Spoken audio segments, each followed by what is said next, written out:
So if we were to create these three pillars of body, mind, spirit, it might look something like this. Body is the hardware, mind is the operating system and controller, and soul or spirit, depending on which term you like, is the application. So the hardware actually is a data center, and the data center is where all our servers exist. And although we talk about the brain in different ways, it is housed in a data center. It's a somatic process, and it has all these data center needs: heating, cooling, administration, connectivity, plumbing, security, repair, power. And this is, I think, the great benefit of integrative medicine and how it has informed integrative psychiatry, that we have to pay attention to inflammation in the gut and diet. We have to pay attention to all of these things if we're going to move forward. And I think we have moved far in the last 10 or 15 years understanding this.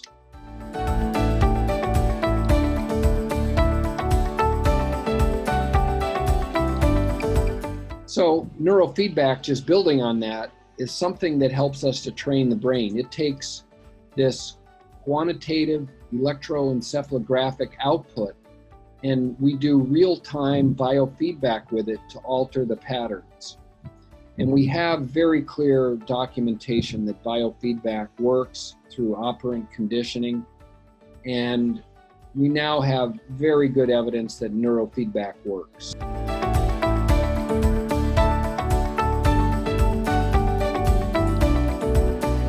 Psychedelics create this powerful tool that reduces the default mode network activity, but it's a powerful intervention that offers us more direct perception. And the other thing that it offers us is better access to our self.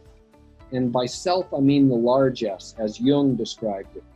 And that when we're under the influence of powerful psychedelics, we have these profound insights because we're in greater connection with our true self, our deep self, and not our persona.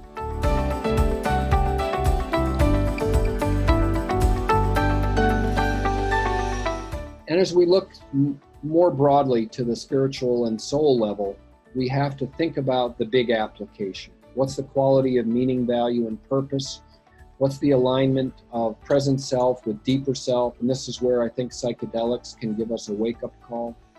We need to look at religious and spiritual beliefs, the current path of practice, our call to service, our ability to love, and how much we express joy. These are, I think, reflections of our application and its health and foundation.